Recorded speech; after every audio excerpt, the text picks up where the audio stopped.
BEd online classes में आपका स्वागत है। जैसा कि हम लोग बीएड फर्स्ट ईयर का fourth paper curriculum development and school पढ़ रहे थे। इस पेपर की आवश्यकता, इसकी विशेषता के बारे में पिछली कक्षाओं में चर्चाएं हुई थी। इसके बाद इस पेपर का मीनिंग्स क्या है, इसका कॉन्सेप्ट क्या है, इसका अर्थ क्या है, इस पर भी बातें हो चुकी हैं। आज हम लोग बात करेंगे पाठचर्या की प्रकृति, नेचर ऑफ कैरिकुलम की। नेचर ऑफ कैरिकुलम है क्या, what is the means of nature of curriculum, इसका मतलब क्या है, क्या इसकी प्रकृति है, क्या नेचर है। देखिए, कैरिकुलम का नेचर जानने के लिए, पाठचर्या की प्रकृति को जानने के लिए हम शिक्षा की प्रकृति को जानते हैं। हम शिक्षा की प्रकृति को जानते हैं। इसके लिए हमें शिक्षा के इतिहास को जानना पड़ेगा कि ये पाठचर्या आई कहां से है, कैसे उत्पन्न हुई है और ये किस प्रकार से हमारे समाज में बढ़ती और विकसित हो रही है।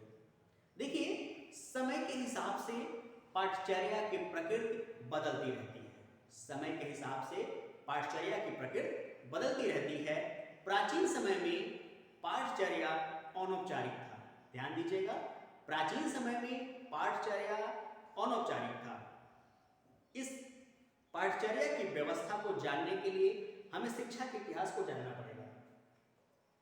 देखिए, शिक्षा का जो इतिहास है वो अति प्राचीन है। सबसे पहले अगर हम किसी भी सभ्यता के विकास की बात करें, किसी भी क्रम के उपयोगिता की बात करें, किसी भी नई जानकारी की व्यवस्था की बात करें, तो उसमें सबसे पहला नाम आता है रोम का, एथेंस का। देखिए, प्राचीन समय में यहीं से हम पाठचर्या के प्रकृति को समझेंगे। प्राचीन समय में शिक्षा की व्यवस्था का दायित्व परिवारों पर होता था। यह अनौपचारिक होता था। एक बालक अपने घर में, अपने वातावरण में, अपने माँ बाप से तमाम सूचनाओं, जानकारियों को सीखता था। सीखने के बाद उसका अपने जीवन में प्रयोग करता था। लेकिन समय बदला।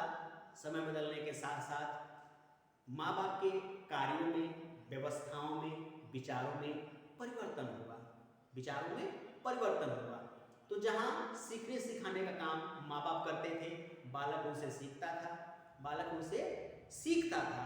तो एक समय ऐसा आया, एक समय सभ्यता के विकास के साथ साथ 100-2 वर्षों के बाद एक समय ऐसा आया कि माँ बाप को लगने लगा कि ये हमारा जो बालक है, ये हम इसको अच्छे से नहीं सिखा सकते हैं, या हम सारी बातें इसको नहीं बता सकते हैं जो भावी भविष्य के लिए इसके बेहतर हों और प्रभावी हों। थोड़ा समय और बदला, तो जब लोगों की संख्या बढ़ी, लोग बढ़े, तब उन लोगों के बच्चों को सीखने सिखाने के लिए ये कहा गया कि अब ये विद्यालय की व्यवस्था नहीं सीख सकते हैं। तो इस क्रम में हुआ ये, ध्यान दीजिएगा, इस क्रम में हुआ ये कि सबसे पहले समाज में जब विकास धीरे धीरे हो रहा था, फिर 100-200 वर्ष बीता, तो समाज में ये कहा गया कि बालक अब अपने घर परिवार में अधिक नहीं सीख सकता है। तमाम चीज़ें, इसके जीवन की उपयोगी चीज़ें सीखने में यह बालक पिछड़ जा रहा है और शायद इसी कारण समाज में समस्याएं उत्पन्न हो रही हैं। फिर यह हुआ कि नहीं, समाज में सब लोग अपना अपना काम करेंगे और सबके जो बालक हैं, सबके जो बच्चे हैं, इन बालकों को कोई एक व्यक्ति, हम में से ही कोई एक व्यक्ति निर्धारित समय में सिखाएगा। ये क्रम भी चलने लगा। कुछ समय तक ये क्रम चला, लेकिन उसके बाद लोगों के मन में एक विचार आया कि नहीं, कौन व्यक्ति सिखाएगा, कौन व्यक्ति होगा जो सिखाएगा, क्योंकि एक व्यक्ति तो सिखा नहीं सकता था।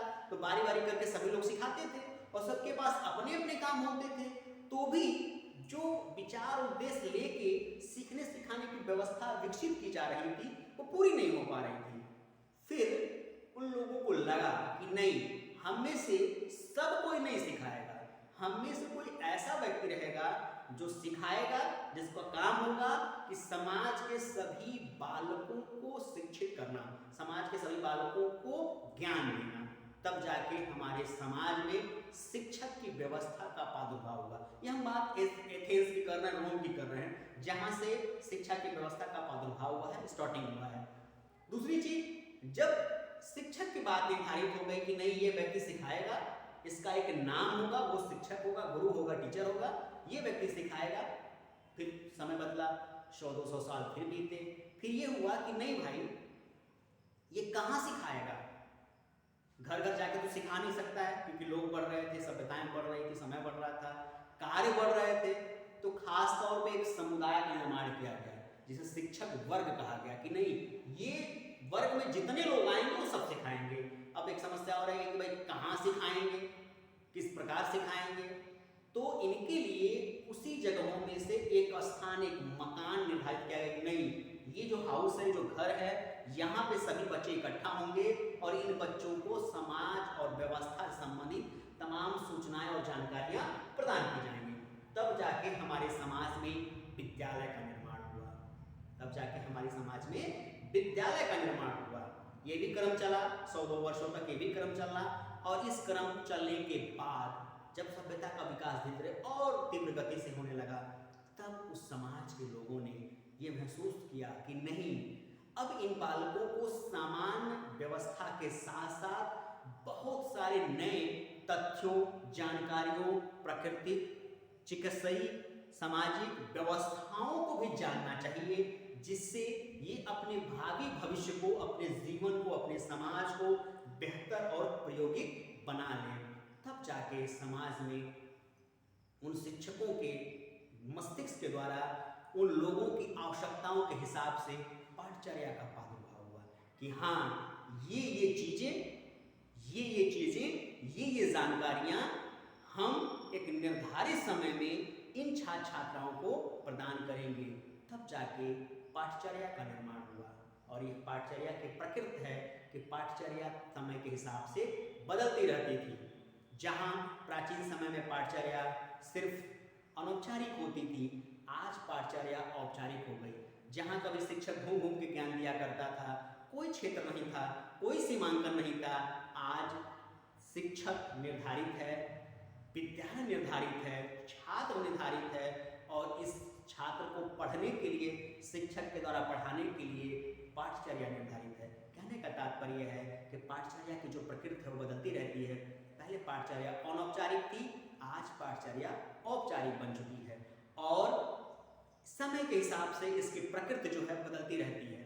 जहाँ यह सीमित अर्थों में प्रयोग होती थी, वहाँ आज ये वास्तविक और बृहद अर्थ में प्रयोग हो रही है। तमाम मनोवैज्ञानिकों, तमाम शिक्षा शास्त्रियों ने पाठचर्या को अपने अपने तरीके से परिभाषित किया है और इन तमाम तथ्यों की सहायता से हम ये कह सकते हैं कि पाठचर्या वह है, ध्यान दीजिएगा, पाठचर्या वह है जो किसी तथ्य के द्वारा या किसी व्यक्ति के द्वारा तथ्यपूर्ण तरीके से प्रस्तुत किए गए ज्ञान का जो क्रम है वो हमारी पाठचर्या होती है।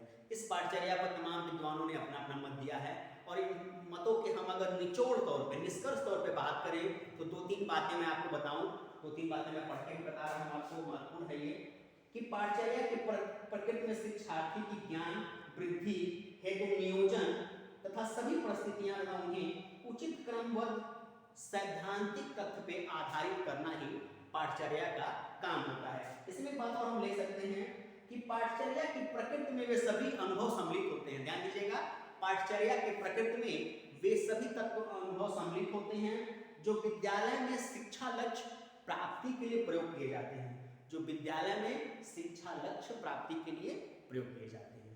तो पाठचर्या की प्रकृति के लिए बस इतना ही। अगली कक्षा में हम लोग पढ़ेंगे पाठचर्या, पाठ्यवस्तु